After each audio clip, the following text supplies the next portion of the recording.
আমার আব্বাজান রহমাতুল্লাহ আলাইহি বলতেন, বাজান রাজনীতি পথ বড় পিচ্ছিল পথ, বড় কাঁটাযুক্ত পথ। এই পথের ভিতরে চললে জানেরও ঝুঁকি আছে, কথা কয় না? এই জেলেরও ঝুঁকি আছে না নাই? মাইর পিট খাওয়ারও ঝুঁকি আছে। বাজান রে, আব্বাজান বলতেন, বাজান পীর মুরিদি বড় মজার জিনিস, হাদিয়া তোহফাও কম পাওয়া যায় না, সম্মানও কম না। তারপর আমি এই পথটাকে কেন বেছে নিলাম? আমার আব্বাজান বলতেন, বাজান কিয়ামতের ময়দানে আমার মালিক যখন জিজ্ঞাসা করবে, ফজলুল করিম তুমি আমার জমিনে আমার নীতি আদর্শ বাস্তবায়নের জন্য কি চেষ্টা করছো, তখন যেন আমি বলতে পারি, মালিক আমার সাধ্য অনুযায়ী আমি চেষ্টা করছি, কি হবে তা জানি না। বাজান ঠিক আল্লাহর কুতুব যে আল্লাহকে রাজি খুশির জন্য চেষ্টা করছেন, তার বাস্তবতা হলো, বাজান রে, আব্বাজান রহমাতুল্লাহ আলাইহি তার কাছে বিভিন্ন সময়ে দুনিয়ামুখী বিভিন্ন দল, বিভিন্ন এমপি পদ দেওয়ার জন্যে, বিভিন্ন মন্ত্রিত্বে দেওয়ার জন্যে, বিভিন্ন শত শত কোটি টাকা দেওয়ার জন্যে বিভিন্ন সময় আব্বাজান রহমাতুল্লাহর কাছে প্রস্তাব নিয়ে আসতো। আমরা তো তখন বুঝতাম না। আল্লাহর কুতুব বলতেন, এ চরমুনাইয়ের মুজাহিদ হে দিনদার আমার বাজানরা, তোমরা আমার জন্য সবাই দোয়া করো, আমি ফজলুল করিম পুলসিরাতের মধ্যে আছি। তখন কিন্তু বাজান বুঝি নাই আল্লাহর কুতুব কি বলে আমি পুলসিরাতের মধ্যে আছি। বাজান এখন আমি আমিরের দায়িত্ব পালন করি, বাজান এখন আমি বুঝি। এটা তোমরা বুঝবা না রে বাজার, শত শত কোটি টাকার প্রস্তাব আমার কাছেও আসে বাজান, 2, 4, 5, 10টা এমপি পদ নেওয়ার জন্য প্রস্তাব আমার কাছে আসে বাজান, বিভিন্ন কায়দায় মন্ত্রিত্বের প্রস্তাব আমার কাছে আসে। কিন্তু বাজান এইটা সামাল দিয়া চলা বড় আল্লাহর খাস মেহেরবানি ছাড়া কোনদিন সম্ভব না। এই জন্য আব্বাজান বলতেন, বাজান তোমরা আমার জন্য দোয়া করো, আমি পুলসিরাতের মধ্যে আছি। বাজান অনেক সময় পেপার পত্রিকায় পর্যন্ত আমাদেরকে নিয়ে টিটকারি মারে যে কেমন একটা দল এতদিন পর্যন্ত প্রতিষ্ঠিত, এমন কি কায়দা জামানত পর্যন্ত একটা সিটেও তারা পায় না, তারা আমাদেরকে বিভিন্ন ধরনের টিটকারি মারে। আমরা তোদের লেখা দেখে মিসকি মিসকি হাসি, কারণ এ পাগলারা তোমরা তো বুঝো নাই, আমরা রাজনীতি মাঠে রাজনীতি করি এমপি হওয়ার জন্য না, শুধু মন্ত্রিত্বের জন্যই না, শুধু সম্পদ টাকা পয়সা কামাইয়ের জন্যই না, আমরা রাজনীতি মাঠে রাজনীতি করি একমাত্র আল্লাহকে রাজি খুশির উদ্দেশ্যে। ওই জন্য আমার বাজানদেরকে বলবো, পর্দা আলে মা বোনদেরকে বলবো, তখন তো আমাদের হাসি আসে, জোরে বলেন কথা ঠিক কিনা?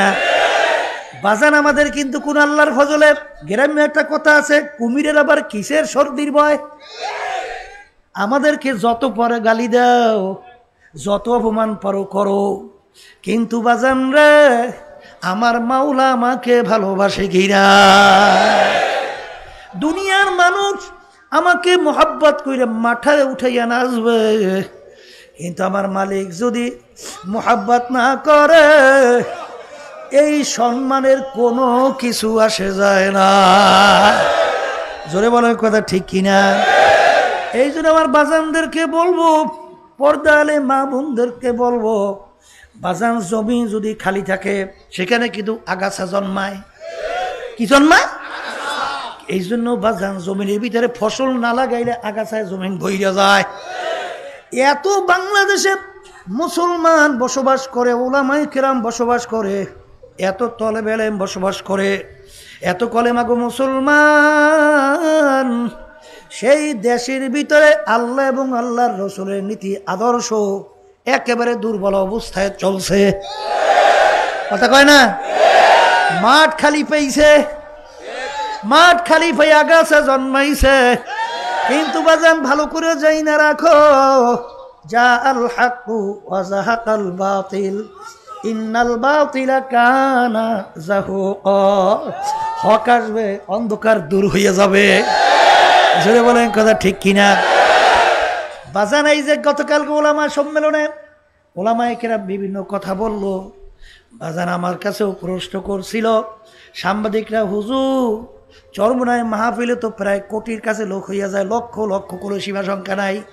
হুজুর সারা দেশে চরমনায় মুহিব্বিন কম সংখ্যা না, তারপরও আপনাদের ইসলামের বাক্সে সমর্থনের সংখ্যা কম কেন? কথা ঠিক না? তখন আমরা একটু লজ্জা পাই, আস্তে কথা কয় দেয়। ও আমরা তখন লজ্জা পাই না? না কি লজ্জা পাই না? এই লজ্জায় কতদিন রাখবেন? কতদিন রাখবেন? আল্লাহু আকবার। বসেন। তবে বাজান একটা কয় বসো, বসো। তবে বাজান একটা কথা আছে, বসেন বসেন। তবে একটা কথা আছে, বলে তা কি? প্রথম পর্যায়ে কিন্তু দাদাজান রহমাতুল্লাহ আলাই ইসলামী নামে রাজনীতি মাঠে প্রকাশ্যে ওলামায়ে কেরামদের জামাতের ওই পরিবেশ ছিল না। কথা কয় না? আব্বাজান রহমাতুল্লাহ আলাই তখন তার প্রথম জমানায় ছিল না। কথা কয় না? সর্বপ্রথম হাফিজি রহমাতুল্লাহ আলাই আল্লাহু আকবার কামরাঙ্গী চরের জমিনে শুয়ে আছেন, তেকিন তওবার নামে ডাক দিয়ে রাজপথে এই নিয়ে সুবাস্তবায়নের জন্য সারা দিয়ে আজকে কামরাঙ্গী চরের জমিনে শুয়ে আস। বাজার আমার এখনো মনে আছে, আমার আব্বাজান রহমাতুল্লাহ আলাই ডাকের সঙ্গে সঙ্গে লাব্বাই, তিনি লাব্বাই করে মাঠে ময়দানে হাজির হয়ে গেছে। আমার এখনো মনে আছে বাজান, এই আমাদের চরমনে যে বিশ্বাসের মাঠে স্কুল, আব্বাজান রহমাতুল্লাহ হাফিজুর রহমাতুল্লাহের পক্ষে যখন একটা নির্বাচনী প্রোগ্রাম করলো, আমি তখন একটু বেশি বড় হইনি, কব না, কথা বোঝেন না, গেছি দেখি মাত্র ৫-৭ 10 জন 15 জন 20 জন লোক হইতে পারে, লোকই নেই। তখন আফসোস লাগছে, আরে আব্বাজান মিটিং দেখছে, হ্যাঁ কোনো লোক নাই। কথা বোঝেন নাই? কিন্তু বাজান পরবর্তীতে দেখা গেছে আল্লাহর রহমতে সিংহভাগ এখন চরমনায়ের মুজাহিদ এবং সিংহভাগ দিনদাররা আল্লাহর ফজল কর্মে এখন বুইজা আল্লাহর ফজল কর্মে প্রস্তুতি নিয়ে মাঠে নামছে। ও বাতিল দিয়া, হক কিন্তু মাঠে এসে গেছে। আল্লাহর ফজল কর্মে হক যখন আসবে, তোদের যত শক্তি থাক না কেন, নারায়ে তাকবীরের স্লোগানে বঙ্গোপ সাগরে নিক্ষিপ্ত হবে ইনশাআল্লাহ। জোরে বলে কথা ঠিক না ঠিক? এইজন্য বাজানদেরকে বলবো নারায়ে তাকবীর। বসেন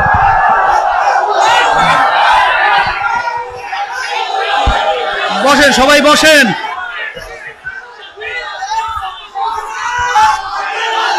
বসেন বসেন সবাই বসেন, বসেন সবাই বসেন।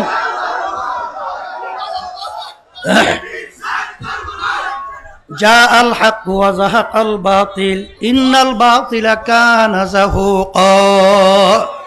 হক আসবে, অন্ধকার দুর্বৃত হবে। যারা বলেন কথা ঠিক কিনা? এই সংখ্যাধিক্য কোনো দরকার নাই, কোনো শক্তি দরকার নাই, কোনো পুঁজিপাট্টা দরকার নাই। মালিক বলছেন ওয়ালা তাহিনু ওয়ালা তাহজানু ওয়া আনতুমুল আ'লাউনা ইন কুনতুম মুমিনিন।